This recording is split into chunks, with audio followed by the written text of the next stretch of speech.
Nairobi. Kowuok e wuoth mar Kingi, Charles mar adek, Jonjore ochako timo monj machiel e gwenge mag Tuko e kaunti ma Baringo, kendo nego ng'at achiel ma gichwe gi lal gi jamni ma kwan gi ok ong'e. Monjno timore bang' jatend migawo mar arita Kithure Kindiki golo chik mondo kaw okang' mar chik ne jotend siasa kod jotend dinde mawachore ni osebedo ka nyayo tulo e gwengego. Lidia Okeyo nigi maler. Luoro kwako gweng' mang'ara Tuko e kaunti ma Baringo bang' Jonjore monjo gweng'no kendo nego ng'at achiel mana seche 24 kende bang' monj machielo manotimore chieng' tich ariyo.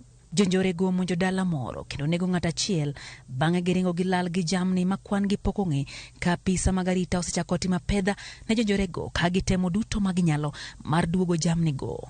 Juma achiel mokalo, rakruok nobede kind jonjore gi apisa mag GSU bang' jonjore go monjo kambi mar GSU kod skund primar ma Kapinda Sum manie kar chung od bura ma Baringo South. Ma nomiyo ket arita magere skundno ahinya te kinde mane timo e penj madongo ma pachoka.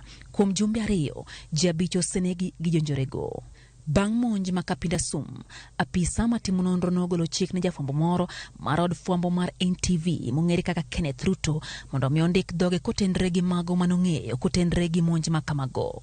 We are not really sure what the DCIO or the investigators wanted,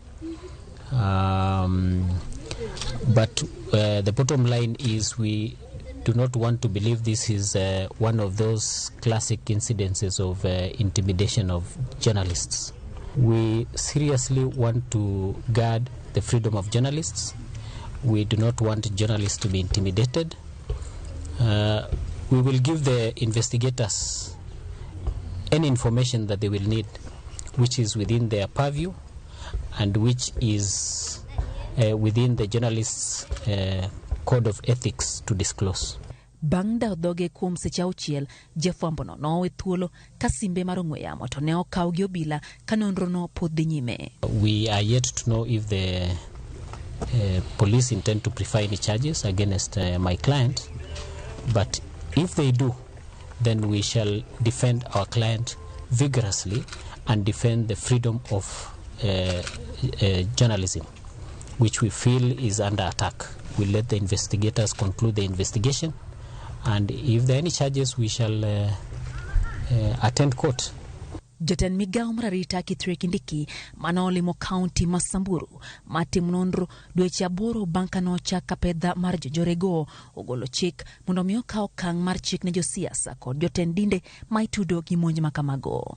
Mabiro ndalo achiel kende bang' jod bura moko 3 ne odadhogi gi apisa mag kwach kich kitudogi gi nyayo tulogo kama lingling bende yango ni jod bura mamoko 4 ibiro dadhogi juma manyien. Kindiki mane obedo kod romo gi jotend arita ma Homar Okak ochiwo puoch gi pak ne apisa mag arita kuom kinda magisekete kedo gi jonjore ka bende osingo ne piny owacho oseketo kenge makare mag tieko maundu e gwengego. Lidia Okeyo, Ramogi TV, Nairobi.